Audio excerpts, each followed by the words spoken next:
Y si no va a haber trauma, va a haber un paciente que ya va a estar en la fase 3, que vamos a ver después. No hay nadie de Cayetano, o del 2 de mayo. Bueno, Cayetano Heredia, 2 de mayo, todavía puede haber bastante trauma, ¿no? La criminología del trauma en el Perú ha cambiado muchísimo. Ahora hay mucho trauma por arma de fuego. Antes era mucho trauma por arma blanca, ahora mucho trauma torácico por arma de fuego. ¿Ven? Una cuarta parte de las muertes por trauma es a trauma torácico, y además más frecuente es el contuso. Ha aumentado mucho el penetrante, recuerden que ha aumentado muchísimo. Y el penetrante, lo importante es que el penetrante, un gran porcentaje de ellos requieren cirugía. A diferencia del contuso, la mayoría con un buen drenaje torácico queda solucionado. En cambio, el penetrante no.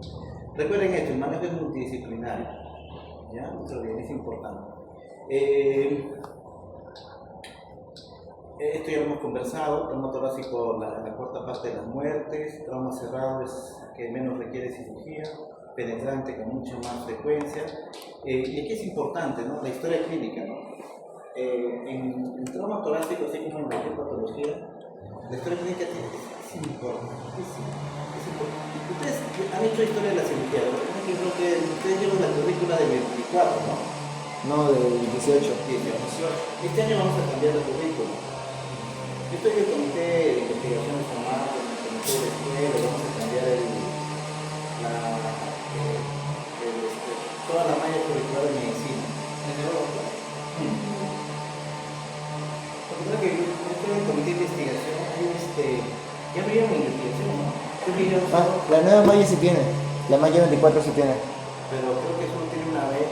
No, tienen varios, tienen curso en cada año prácticamente para su tesis. Pero dentro de cada curso, ¿cierto? No, aparte, es un curso aparte de su tesis.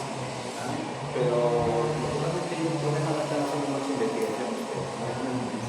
Pero ya, entonces, la historia clínica es muy importante. ¿Quiénes eran los cirujanos antes? 1800. ¿Por qué los barberos?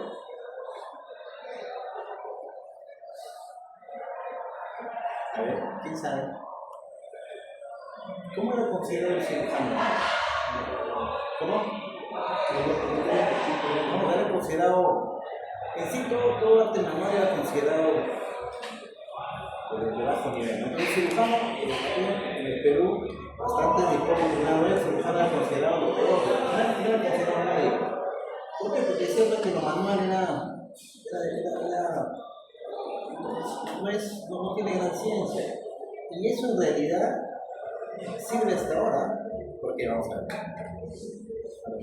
Cirujano. Hay cirujanos que son muy buenos tosiendo, pero no piensan. No piensan. El ser hábil, tú naces con eso, nadie te lo enseña, tú no lo aprendes, no es tu esfuerzo. Hay cirujanos que cosen muy bien, pero no piensan.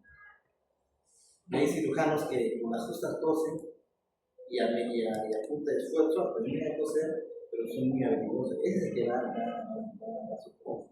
Es por eso que yo reciente, cuando el reciente quiere mancharse con sangre, quiere coser, no, me quiero coser. Coser es como coser un pantalón. No tiene una arteria, hacer un trasplante, unir una arteria, un bronquio, eso es coser, ¿no? No tiene que un poquito que sean cortes iguales, que no tomen buen tejido, como para coserlo. Ya tienen que saber planchar. Pero lo más importante es tomar decisiones. ¿Qué hacer? Hacer una buena historia clínica.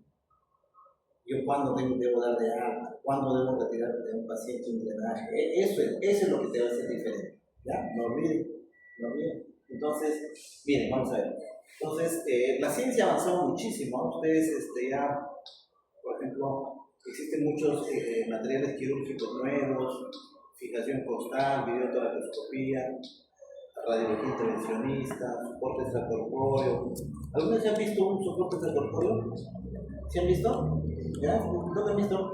En la ya. Entonces, el soporte extracorpóreo, por ejemplo, es como una máquina de cirugía extracorpórea, es como un pulmón artificial, eso depende. No todos los hospitales lo van a tener, pero existe todo este aparataje.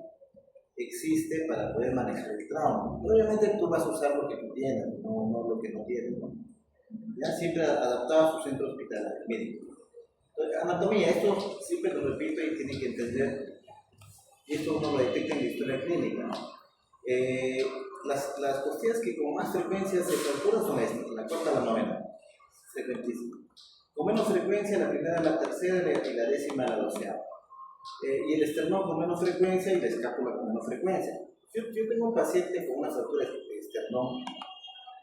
Yo lo que estoy pensando es que la fuerza ha sido importante, porque ya mi cabeza está pensando en que este paciente algo más tiene que tener, yo tengo que tenerlo en observación, lo tengo que mandar al área donde me tengo observando, ver si no hay trauma cardíaco, trauma hepático, trauma vertebromedular. Eso nos cambia la conducta. Lo mismo con la escápula, porque por ejemplo yo recuerdo mucho, un paciente llegó a la emergencia, tenía 5 huesos rotos, costillas rotas, y había sido atropellado por un carro, ¿no? Frontal. Había dado vueltas y todo, pero llega a la emergencia y estaba oscuro, no tenía nada, o sea, lo veías y parecía que no tenía nada. El interno, junto yo tengo el reciente criminal, cometió un error de darle de alta. El paciente estaba de alta. El paciente volvió a las 6 horas con hemotoras masivos, pasó el UCI, a 2 semanas de UCI. Entonces, para eso es que existen las escalas. Las escalas, existe escala para todo. En trauma existe escalas. Existen escalas que te ayudan a tomar una decisión. Es un paciente que solo la historia clínica, el que haya sido un atropello frontal, tú ya piensas, este paciente no le voy a dar de alta, por más estable que esté. Otro ejemplo. Llega un anciano, nefrópata, anticoagulado, estaba en su baño y se cae, en el borde de la camilla. 2 fracturas rotas. Llega, el viejito no tenía nada. Cometen el error de darle alta. Si tu historia te dice que es anticoagulado, que es un nefrópata, que es un anciano, por más que tenga 2 costillas rotas, no le vas a dar de alta, ¿cierto? Entonces, lamentablemente, esas cosas te van a diferenciar. Si el paciente volvió con un motor masivo, el paciente llegó muerto. Nefrópata. Entonces, es importante la historia clínica. Si yo tengo estas fracturas, por ejemplo, mi cabeza ya está pensando, si se ha roto la onceava del lado derecho, yo ya estoy pensando en la tomografía, ver si no hay un hematoma capsular, un hematoma hepático. Si es en el lado izquierdo, ya estoy pensando que no, a ver qué tal, a ver si en el ecofaz que le estoy encontrando líquido libre abdominal. Si no lo piensas, no va a pasar nada. Entonces, pero tienes que pensar, ¿se dan cuenta? Entonces, la historia es importante. Esto también es importante, miren, aquí está acá, vamos a ver. Esta zona, miren, esta es una mamila, ¿no? Esta zona es frecuente, por ejemplo, en los pacientes de tercer año, cuando presentan los casos, doctor, sí me llega un paciente cuchillado, bueno, ¿qué más? Sí, cuchillado en el tórax, pero ¿qué más digo? No, en el tórax, está, pero ¿qué más digo? Yo necesito saber dónde entró el cuchillo, primero, segundo, tercero, cuarto, quinto, por delante de la línea medio, dentro de la línea perpetual, por fuera, por debajo de la mamina, línea externa anterior. Todo eso es importante, porque yo en mi cabeza ya tiene que estar pensando qué voy a pedir. Por ejemplo, no sé, ahí están los jóvenes anteriores estuvieron. Llegó un acuchillado, de acuerdo, mira, en sexto y cuarto intercostal, por dentro del medio clavicular. Estaba estable en la emergencia, llega en la noche, 9, 10 de la noche, le pidió su radiografía. Pasó toda la noche, el día siguiente me llama el jefe de la guardia, el cirujano general, del hospital. Doctor, por favor, este paciente es de usted, ¿por qué no lo hospitalizan? ¿Qué pasa? Hay que estar 9 de la noche. Es un paciente estable, es una herida precordial. ¿Yo qué debo hacer? A ver, ¿qué debería pedirle? ¿Qué creen? Esto ya tienen la presentación. ¿Qué deberían de pedirle? Porque esto ya lo tienen, la presentación ya la tienen revisada. ¿Qué le debería pedir? Entonces, ese paciente que son 9 de la noche con una herida precordial estable, está muy bien, nomás que salió 100, lo que saca. Usted está. ¿Qué le debería de pedir? Desde las 9 de la noche hasta el día 100, tiene que tocar con angioterapia. ¿Por qué? Porque sí. ¿Qué puede tener lesión de corazón grande? Y efectivamente, me reclamó, yo le dije, oye, tú eres cirujano general, no tiene ni necrocardio, no tiene ni siquiera un angioterapia, tenía un hematoma peripedicárico, acabó a la media hora en esternotomía. Felizmente no se murió por obra y gracia del Espíritu Santo, pero te das cuenta que es importante la historia clínica, es importantísimo. Por ejemplo, acá, esta zona, punta escápula, por el borde costal, línea intermamilar, esta se llama área tóraco abdominal. tórax abdominal, ¿por qué se llama? Porque hay cualquier lesión penetrante o lesión en el tórax o lesión en el abdomen. ¿Ya? Entonces, si yo tengo acá un trauma penetrante aquí, mi cabeza, ¿qué está pensando? Estoy pensando que si es en el lado izquierdo, pues que puede haber perforado el estómago, que puede haber perforado el ángulo esplénico del polo. Yo estoy pensando ya que tiene una hernia diafragmática, estoy pensando que tiene un motor, ¿se da cuenta? Yo estoy pensando eso para tomar mi decisión. ¿Ya? Y yo esta imagen deben saber que el triángulo de seguridad es el triángulo de seguridad está formado por el pectoral mayor, borde posterior, el borde pectoral mayor, el dorsal, el quinto espacio intercostal. Ese triángulo es el triángulo de seguridad. Si trazo la línea media axilar hacia adelante, por encima del quinto espacio, ahí se debe colocar todos los drenajes, todos, absolutamente todos. Hemotoras, kilotoras, hidrotoras, todos absolutamente. No se coloque el segundo espacio, no se coloque el espalda, no se coloque el sexto espacio, el séptimo espacio. ¿Está claro? Todo el drenaje se coloca en esa zona. Ahora, yo puedo colocar también de gana, porque yo soy cirujano de tórax, pero por lo general, todo el drenaje torácico se coloca en triángulo de seguridad. Ya sea un especialista, yo puedo colocar en la espalda, por donde sea, porque es un especialista. Pero por lo general, ¿y por qué se coloca en el triángulo de seguridad? Porque aquí, ¿qué músculo está sobre el serrato? Piel, grasa, serrato y los intercostales. Y el diafragma, como ven acá, el diafragma, miren, el diafragma en inspiración forzada se aplana hasta los bordes costales y en expiración llega hasta las mamilas, hasta acá llega la cúpula diafragmática. Entonces, es por eso que cualquier lesión acá puede causar una hernia. Y vamos a ver después qué se hace en lesiones penetrantes del tórax en área tórax abdominal, ¿no? Esta zona entre línea medio clavicular, la zona de precordial y grandes vasos, cualquier día penetrante ahí o mi cabeza está pensando en lesiones de corazón, grandes vasos, hemopericardio, lesiones cardíacas, y ahí yo tenemos que saber qué pedir, ¿no? Y lo mismo por detrás, ¿no? Lesiones por dentro de la punta de la escápula, lesión, yo tengo que ya estar interrogando. Si tiene un paciente una herida de bala acá, que está estable, yo tengo que estar preguntando, señor, a ver, ¿ha botado sangre, tos con sangre, hemoptisis? ¿Ha botado vómito con sangre? Porque yo tengo que sospechar que no haya lesión de tráquea, esófago. Yo estoy examinando ya que no tenga enfisema subcutáneo, etc.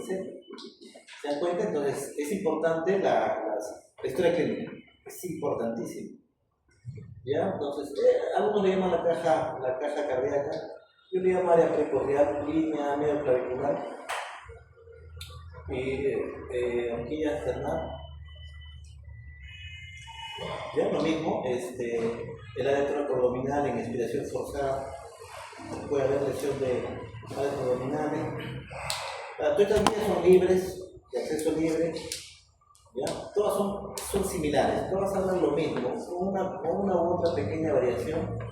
Este gráfico es solo para demostrar desde que si tú el uso de guías en el manejo del trauma, obviamente la mortalidad disminuye.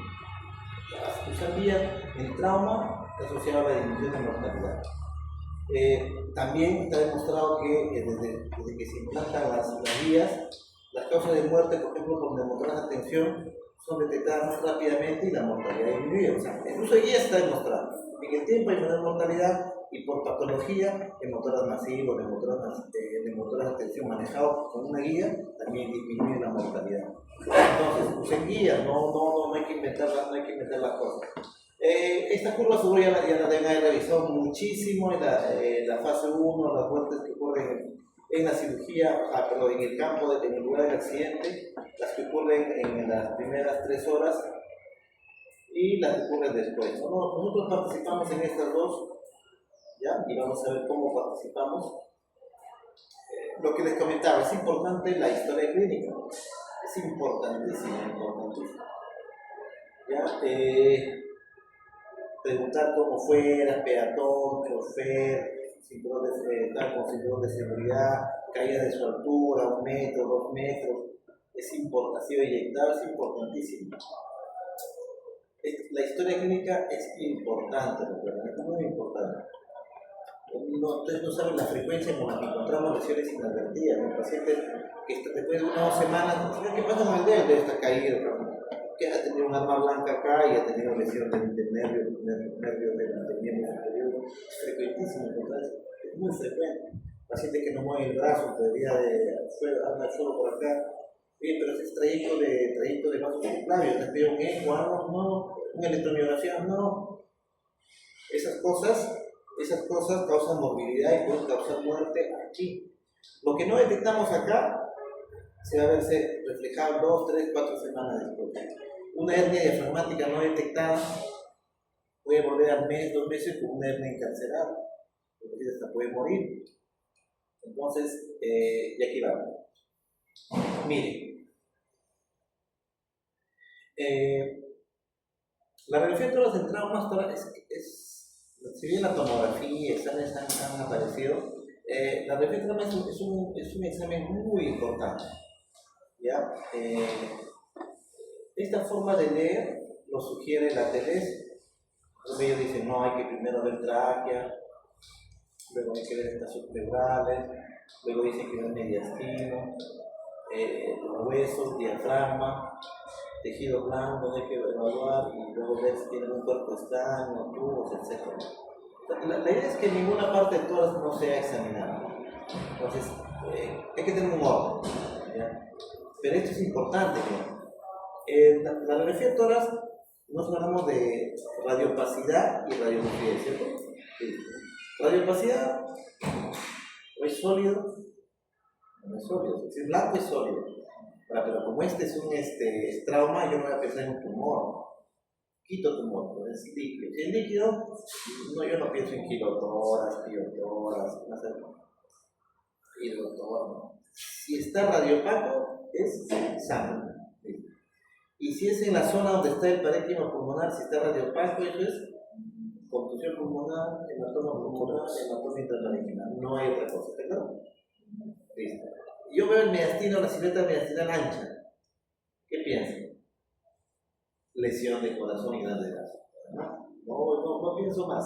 Entonces, una radiografía te fractura, te diagnostica fracturas, neumotora, hemotora, mediastino ancho y alguna lesión asociada, nada más. Luego, entonces, por ejemplo, esta radiografía, miren, yo ¿qué veo acá? Veo acá, miren, veo acá, como le decía primero, radiopacidad en el campo pulmonar izquierdo. Si es un trauma, eso no es neumonía, es una contusión pulmonar. Aquí yo veo el diafragma derecho, aquí no se ve bien el diafragma izquierdo, probablemente se ve desvelado. Entonces yo puedo decir acá fácilmente que es una contusión pulmonar con un hemotora. Más fractura costal y un tubo de drenaje. El mediastino, bueno, yo lo veo bien, no lo veo nada, pero si yo digo que tiene mediastino ancho, si yo lo valoro como un mediastino ancho, estoy pensando que hay una lesión de corazón grande del vaso y mis estudios van para él. Este caso, miren, igual es un atropellado, veo.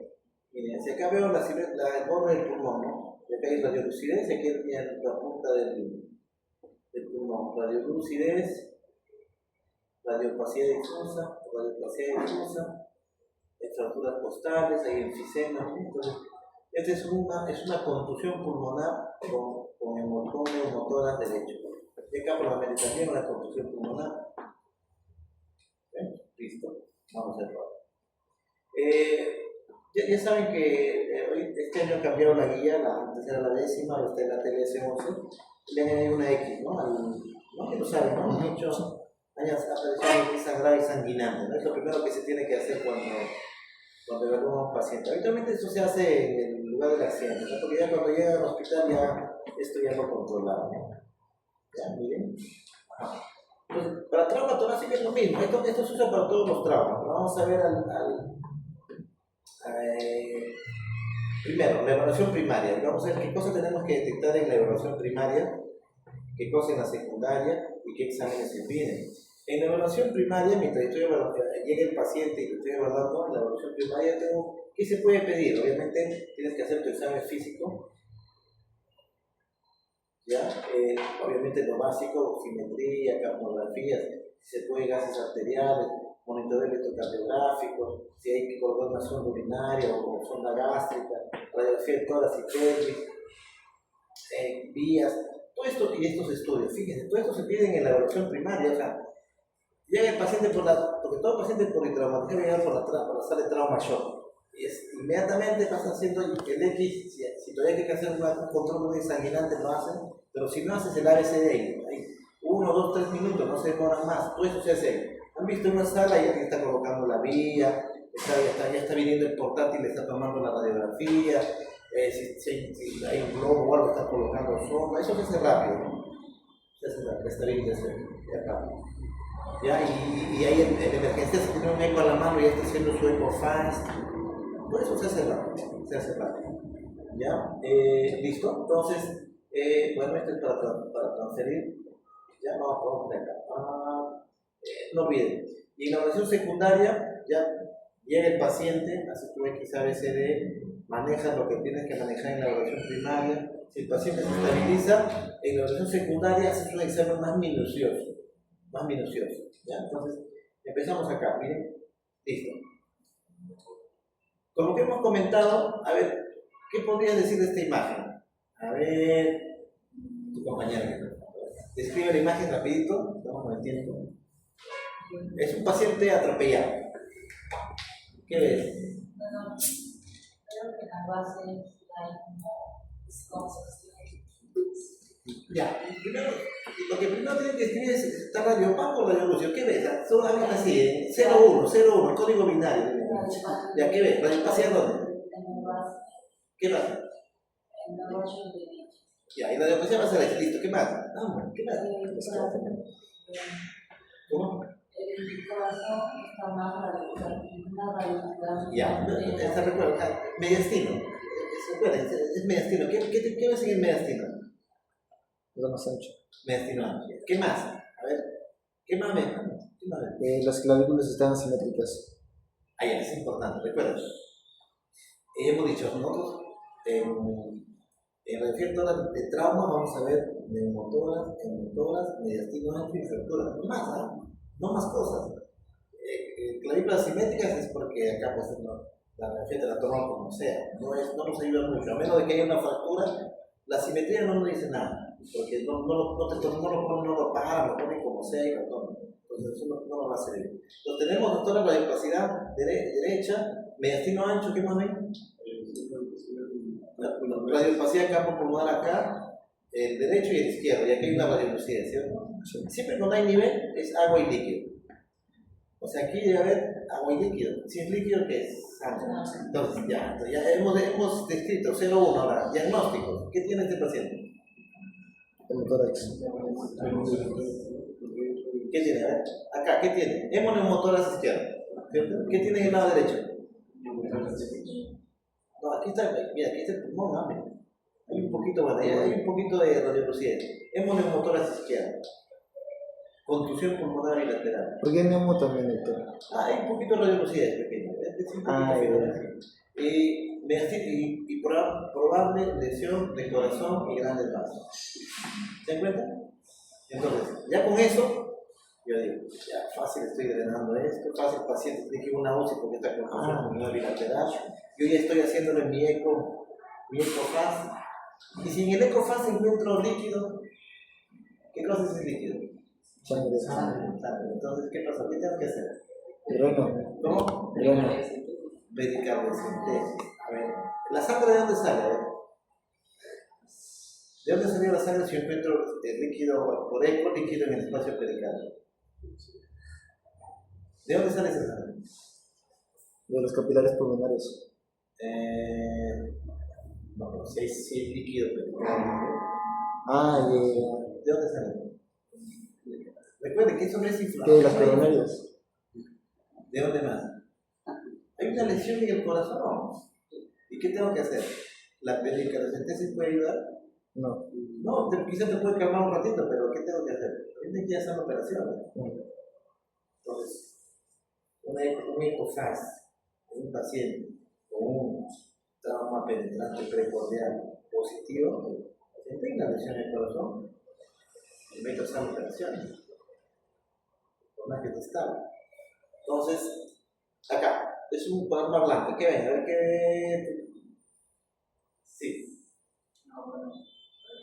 Primeramente, la primera impresión, luego ver que la columna está en orden, que es anterior-posterior. Ya, recuerda, acá recuerda, mira, recuerda, en radiografía de trauma, yo no veo que están las clavículas bien, en expansión, las escápulas abiertas, eso no me interesa, recuerda, no me interesa. La placa va a estar de cabeza, es más, estas están muy bonitas, ¿no? Las radiografías de emergencia, porque tú ves, está cruzado un lapicero, está cruzado, alguien ha metido su mano ahí, o sea, no, o sea, por eso no busques detalles, acá no buscamos detalles, buscamos cosas groseras, a ver. Por la que Ah, perfecto, listo. ¿Qué más? Nada más, ¿sí? Acá hay aquel pulmón que está ahí. Esto es que es la motora traumática. Listo, vamos a ver acá. Entonces, recuerda que la radiografía nos ayuda muchísimo para tomar una decisión ahí de momento. Entonces, vamos con la tomografía. La tomografía sí ya es más específico. Se toma en pacientes estables, recuerden, no, yo no voy a tomar así por tomar y vamos a ver por qué. Nos detecta hemotoras, fracturas, tiene su utilidad. Y el ECOFAST. ¿Qué es el ECOFAST? ECOFAST, la del fondo. ¿Qué es el ECOFAST?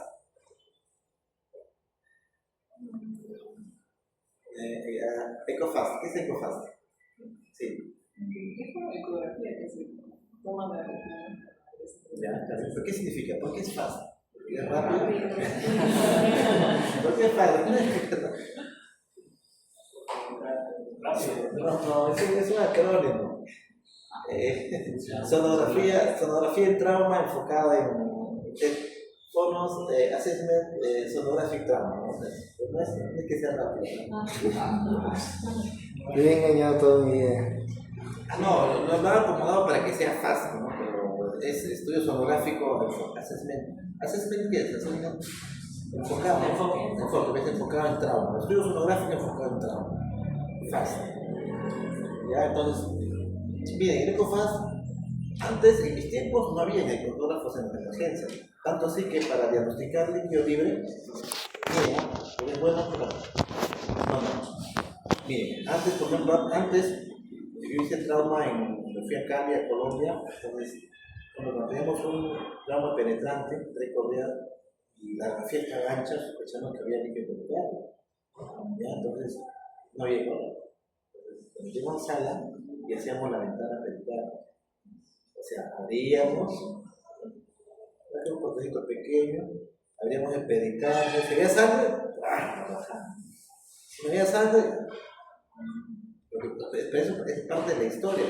Por ejemplo, cuando no teníamos eco, cuando había trauma abdominal, para saber si había líquido libre abdominal, hacíamos el lavado peritoneal diagnóstico. ¿Lo han escuchado alguna vez o no?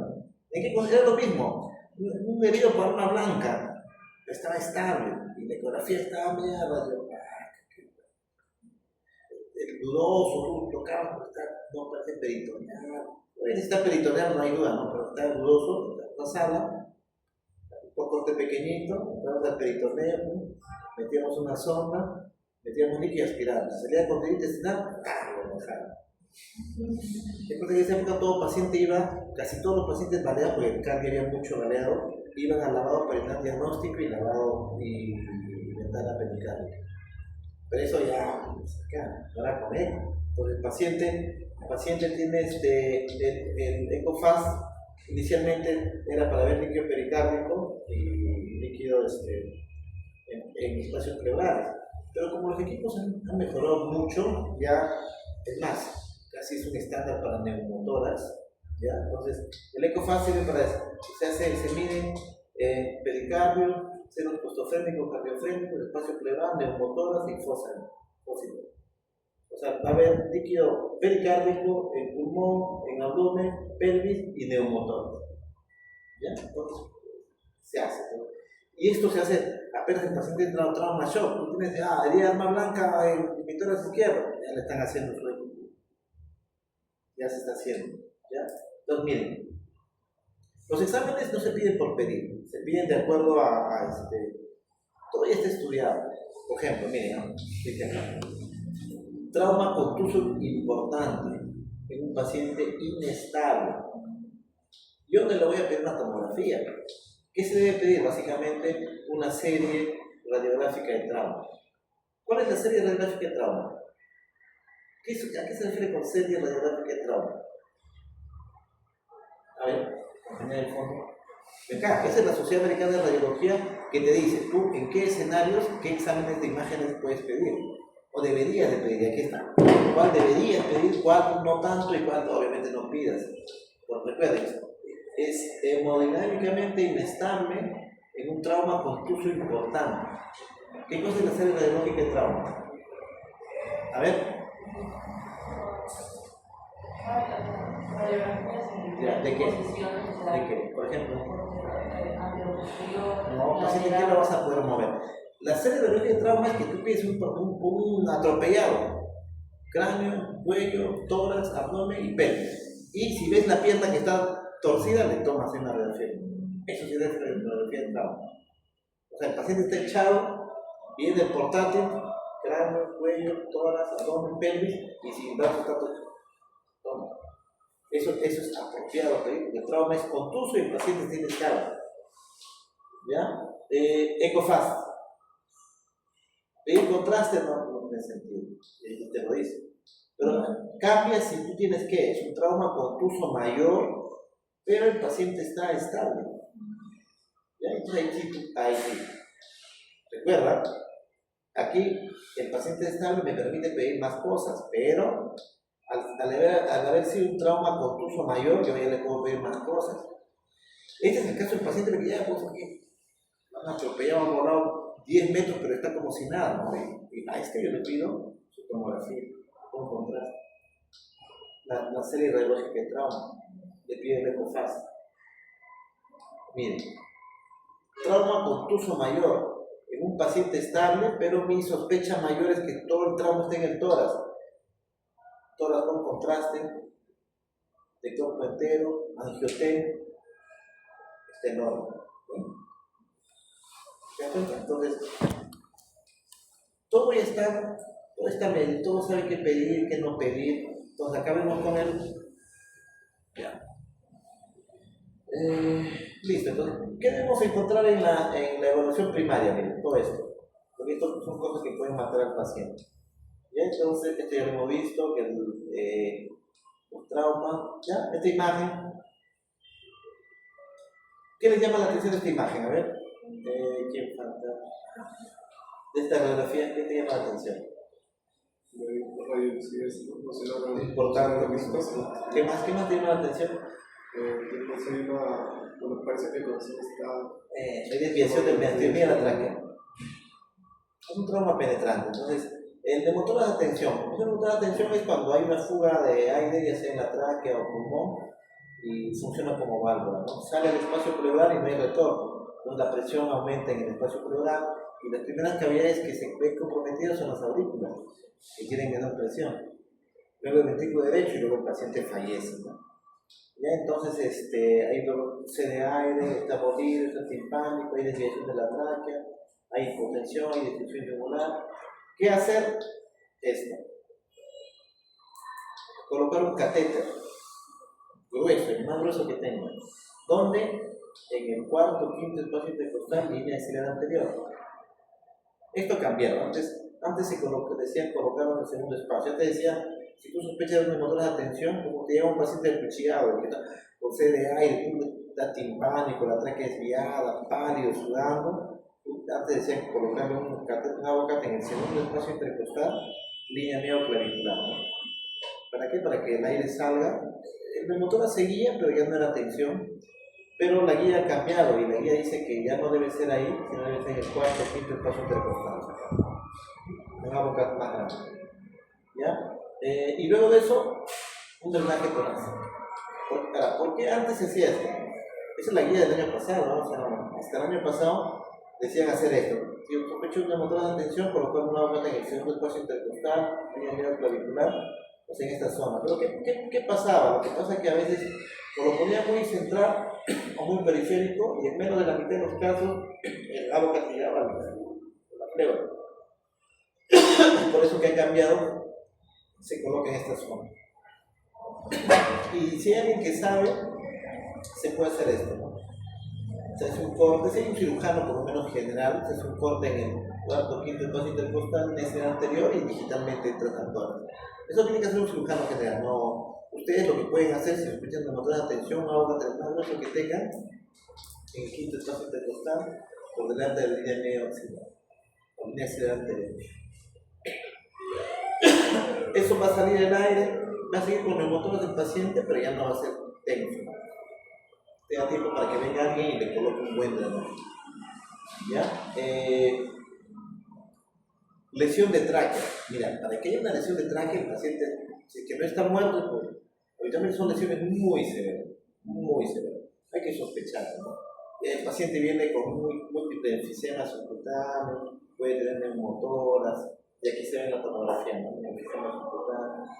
El diagnóstico hay que sospecharlo, porque si tú sospechas que hay una lesión traqueal, hay que pedir su tomografía, se puede hacer una broncoskopía para confirmación, si hay neumotoras hay que drenar, si la lesión es menos de 2 centímetros, habitualmente sellan solas, pero si son más de 2 centímetros hay que operarlo. Son lesiones muy severas. Neumotoras abiertas, estas son lesiones de guerra, es cuando hay una parte de la pared todas se pierde, ¿no? Entonces, si el área de esta solución de cordillera es mayor de 2 tercios del diámetro de la tráquea, el aire va a tender a entrar por esta zona. Entonces va a comportarse como una neumotora de tensión. Entonces, habitualmente estos pacientes son lesiones de guerra, lesiones muy severas. ¿Qué hacer? Si aquí tengo la solución de continuidad, una bolsa plástica estéril, hay unos frascos de suero que son bolsas, lo pueden abrir, estirar, una instalará por sellar en 3 partes para que funcione como una válvula, ¿no? Ya cuando el aire no va a ingresar, solo va a salir el aire, y al costado se coloca un drenaje torácico. ¿Ya? Son lesiones muy severas. ¿Ya? Y este es el motor masivo. Entonces, aquí hay un punto muy importante. Si yo diagnostico el motor masivo, el paciente tiene que ir a hacer operaciones inmediatamente. ¿Ya? Entonces, vamos a ver, son 1, 2, 3, 4 definiciones de motor masivo. La más sencilla es esta, ¿no? Por ejemplo, vamos a ir con el mismo paciente. Este paciente viene a cuchillar. Viene a cuchillar y viene con esta imagen. Ya sabemos, bueno, de opacidad, entonces tiene motor, ¿sí? Entonces, voy a colocar el drenaje. Se coloca el drenaje y si sale más de 1500, ese motor es masivo. Clampo y de frente a la operación. ¿Ya?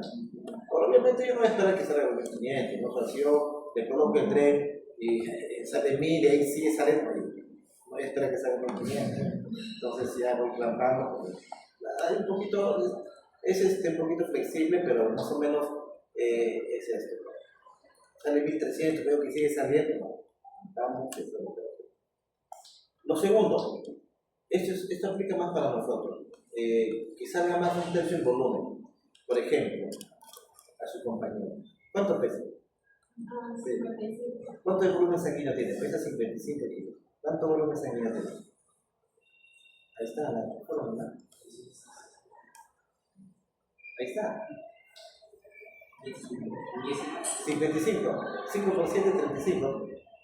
Ajustan 3,5 litros. Para ella 30% es 1 litro. ¿Cierto? En ella si sale 900 ya te que hacer la operación. Entonces, este es un poquito más válido para niños que este, por ejemplo.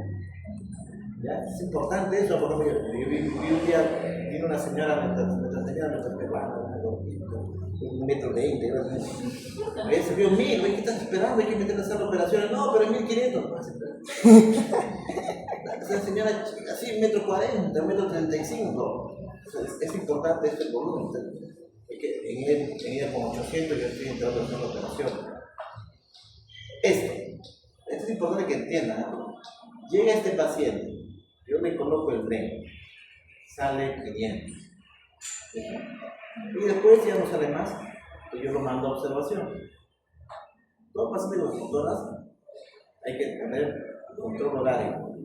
Entonces, sale 300 la primera hora, luego sale 250, luego 300, o sea, fíjense, entonces 4 horas sale más de 200. Yo ya lo catalogo como motoras masivos y le estoy entrando a hacer la operación. Listo. El último, es eso que dice necesidad de transfusión sanguínea.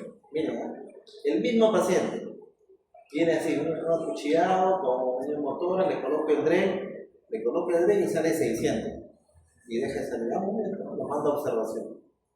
La primera hora sale 100, la segunda 150, la tercera 120, la cuarta 150, la quinta 150, la sexta 170. Lleva 6 horas y ¿cuánto salió? Más de 600. Y yo tengo que estar pasándole aquí, tengo que pasarle objetito, o sea, hay necesidad de soporte. Ese también tiene indicación de es un sistema de motoras para entrar a hacer la operación. Eso antes se llamaba motoras continuadas. ¿Ya está claro? Entonces, ¿listo? Entonces vamos a ver acá. Trauma pericardio, trauma de corazón y grandes vasos, ya saben. Cualquier lesión penetrante en la caja cardíaca o área precordial, bordelante, el diámetro clavicular, blanca. Yo tengo que estar pensando qué pedir, angiotenco, me refiero con contraste, ecofaz, y si hay duda, angiografía, y si hay transfixiante por arma de fuego, yo estoy pensando si hay, por ejemplo, enfisema, hay neumomediastino, hay enfisema subcutáneo, hay sangrado digestivo, hay hemotitis, estoy pensando en lesión de tráquea, lesión de esófago, yo estoy pensando en pedir una broncoscopía o una endoscopía. ¿Está claro? Es así, pero mi cabeza ya está pensando todo eso.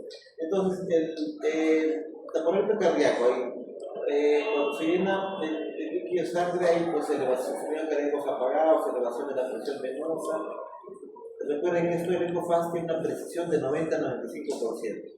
Obviamente depende mucho de la experiencia, si hay motoras presentes, si hay enfisema, si hay neumomediastina, etc. Entonces, con los equipos actuales, ya, si tú detectas un paciente con trauma cardíaco y ves que tiene líquido pericárdico, el paciente tiene que ir, como dice acá, a cirugía, ¿no?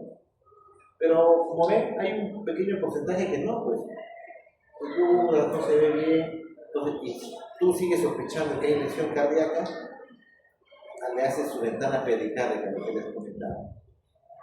Tiene que tener su utilidad, pero es un poquito menor. La pericardiocentesis que comentó su compañero, básicamente te ayuda a descomprimir transitoriamente. Es por eso que está con asterisco, no es para igual. ¿Ya está? ¿Listo? Vamos a ver, miren.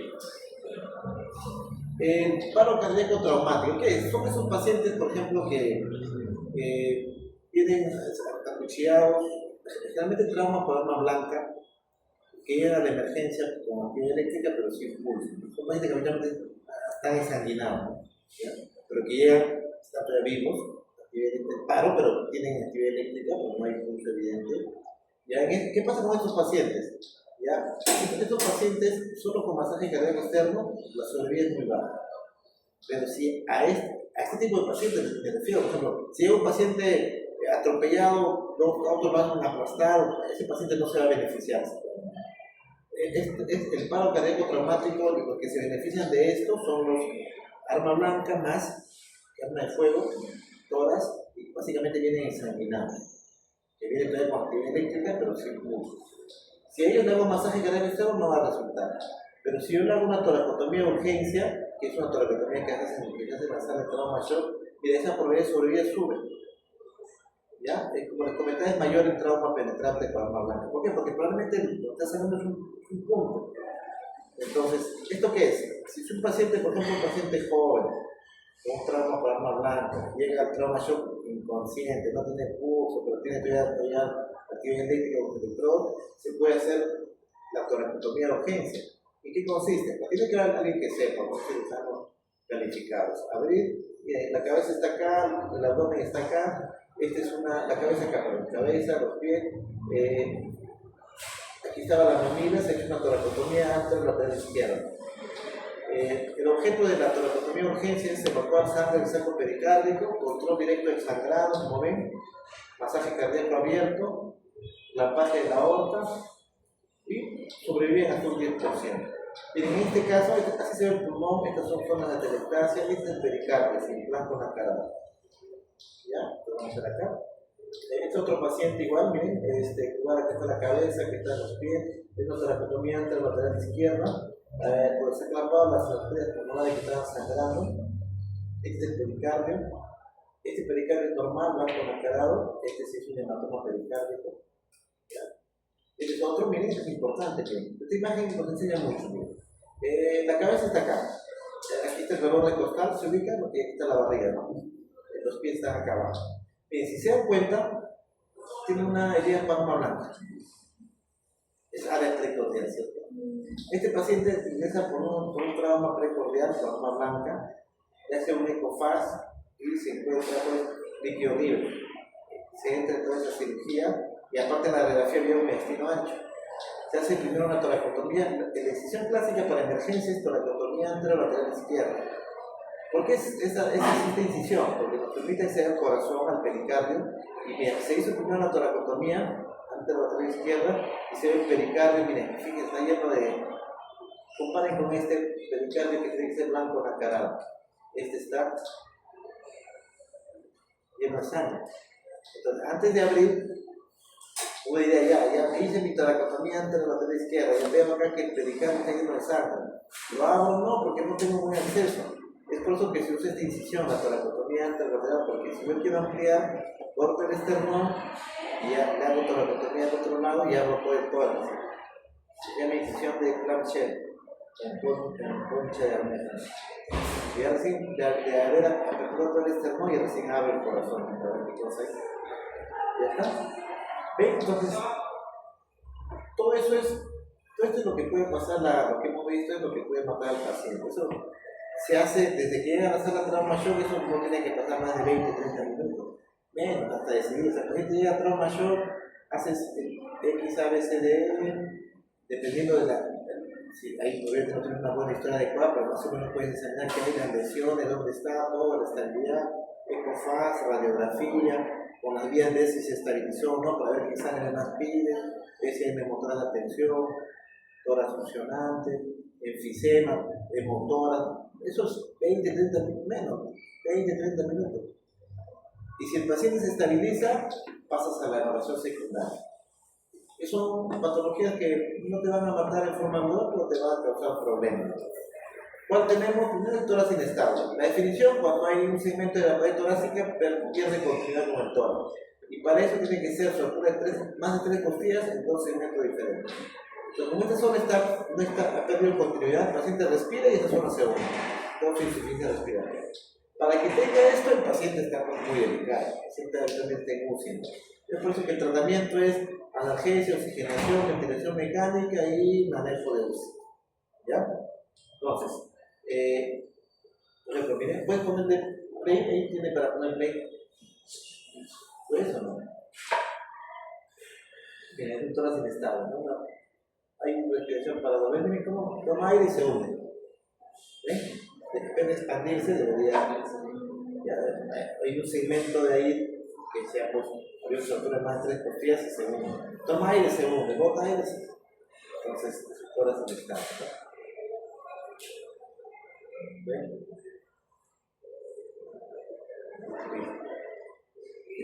Luego de haber sido manejada en UCI, lo estabilizan. ¿Qué hacer con esa fractura? No siempre se opera. Se operan en ciertos casos. Si el dolor es incontrolable, hay persistencia de tórax inestable, si las costillas están más desplazadas más del 100% y el no esté del ventilador se atribuye a las fracturas costales o hay una deformación del hemitórax. ¿Ya? Por ejemplo, ¿qué hay? Aquí hay que operarlo, ¿no? No vayas a hacer costillas. ¿Y qué tenemos para reparar esto? Hay sistemas de titanio, hay sistemas placas. El neumotórax simple es aquel neumotórax que no es la tensión. ¿Qué se hace? Drenaje torácico. ¿Ya? Si el neumotórax es laminar, pequeñito, menos de 1 centímetro del ápex, se puede observar. ¿Ya? Hemotórax, que no sea masivo. Si es menos de 300, o sea que solo se ve en la tomografía y es pequeño, se observa, porque la pleura tiene una capacidad de absorción de hasta 300 centímetros. Si es más de 300, o sea, pasa un seno costofrénico obstruido, hay que colocar drenaje. ¿Ya? Vamos acá.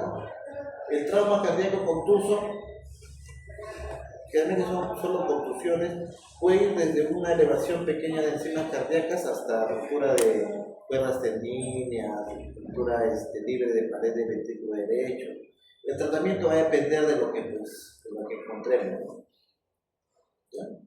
Que es algo pero parece importante, mira, dice, hay sospecha de injuria cardíaca, miren, posterior a un trauma contuso en un paciente estable. ¿Qué se debería pedir? Ecotranstonófica, radiografía de tórax, tomografía de tórax con contraste venoso, el barrio de sin contraste o angioterapia. Todo lo que se debería pedir. La ruptura aórtica.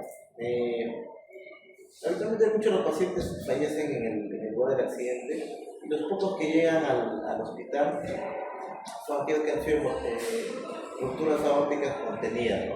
Y habitualmente ocurre la ruptura del ligamento pulmonar. La forma de sospecharlo es, obviamente, en la historia clínica ha sido un accidente muy severo, habitualmente atropellos, habitualmente con cinturón de seguridad. Hay un mediastino ancho, puede haber un hematoma en el ápex o derrame pleural. ¿Qué hacer? No puede mirar.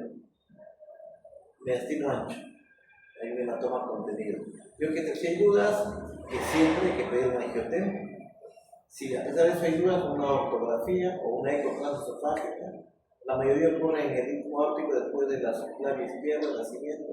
Y el tratamiento es o es endovascular o reparo primario con cirugía. Y este es lo último, miren. Cuando yo tengo un trauma, ya sea contuso, sea abierto, y tengo esta imagen, yo acá veo el intestino, ¿no? Es una hernia, ¿no? Y eso no hay que pensar mucho, también tiene que operarse, ¿no? No hay mucho que pensar, pero la mayor duda es cuando hay pacientes que tienen lesiones penetrantes en la zona torácico-abdominal y están estables. Que le toman la radiografía y está todo bien. Estos pacientes, como les comenté bien, ocurre esto, ¿no? O sea, este paciente tiene menos de medio centímetro. Son pacientes que han recibido traumas penetrantes por arma blanca y están estables. No tienen hemotoras, no tienen neumotoras, no hay nada en el abdomen. Pues miren, es importante esto. ¿Verdad? Las lesiones diafragmáticas ocurren en el 0.4% de los traumas en general. Pero, si yo solo tomo a los tórax abdominales, puede ocurrir hasta en el 42%. O sea, el 42% de los traumas tóraco-abdominales penetrantes en zona tóraco-abdominal pueden tener lesiones diafragmáticas. Es por eso que la reparación quirúrgica es obligatoria tan pronto como el paciente lo permite. Puede hacerse por toracoscopía o laparoscopía. Entonces, si yo tengo un paciente que viene, que lo ha cuchillado en el área tóraco-abdominal izquierda y está estable, no tiene nada, este paciente antes del alta tengo que hacerle su laparoscopía o toracoscopía para descartar una lesión de diafragma. ¿De acuerdo? ¿Aquí está? Entonces, trono penetrante, área tóraco-abdominal, si está estable, no tiene motoras continuadas, no tiene motoras coaguladas, pero yo sospecho de lesión diafragmática, tiene que ir a toracoscopía. ¿Ya? ¿Ah? Y esto, mira, ahora, estas son lesiones ya más, por ejemplo, si yo tengo una fractura en la primera o tercera costilla, yo sospecho que ha sido fuerte el accidente. Después de la octava nos olviden detectar lesión abdominal. Si hay fractura de escápula de gran severidad, el manejo habitualmente es conservador. En muy pocos casos hay que operar. En esternón lo mismo. Recuerden que en fractura de costilla no se venda, no se enyesa, no se faja. El tratamiento es analgesia, reposo, ¿ya? Y miren lo que dice acá, es importante esto. Si yo tengo, mira, hay sospecha de fracturas costales, de un trauma menor, torácico, contuso, ¿qué debería pedir? Y ocurre, este error es frecuentísimo, siempre todos los médicos de emergencia, todos que piden, radiografía de costilla. A la consulta, siempre a mi consulta cuando pacientes que han pasado por emergencia, los ha visto el médico general, los ha visto el emergencista, todos cuando vienen a la consulta después del cirujano torácico, todos llegan con su radiografía de costilla, todo, que te toma una, dos de costilla, eso no sirve. Lo que se debería pedir es una radiografía de tórax. Porque la fractura de costilla, en un trauma menor, como dice acá, el tratamiento es analgesia, eso va a consolidar, va a sellar 4 semanas en una persona joven, en ancianos hasta 6 semanas. Pero lo que a mí más me interesa es que no haya ni neumotoras ni hemotoras, más que la fractura. Es por eso que todo paciente con sospecha de fractura costal, un trauma menor, ya pide su radiografía costilla, pero no olvides pedir una radiografía de tórax, que es lo más importante. ¿Ya? Es lo más importante. Y el seguimiento se hace con radiografía de tórax. Dudas, ¿no? Por ejemplo, mira, paciente estable, trauma torácico abierto, radiografía de tórax, no tiene traducción, observación. Aquí vamos a ver lesión por arma de fuego en zona 3 del cuello, ya estoy pidiendo su eco, su angiotec, porque es lesión de grandes vasos, subclavia, vena. Tiene otra vía penetrante en área precordial. Ya he visto la radiografía de tórax y mediastino ancho, y ella no le he preguntado, ¿sabes qué? ¿Estás tosiendo sangre? ¿Estás con sangrado digestivo? Paciente estable, ¿eh? ¿Bueno? Y así en orden, pues, igual. Esto se ve con frecuencia, ¿no? Dudas, jóvenes, a ver. Ya son 2:30. ¿Ya? ¿Ves? Miren.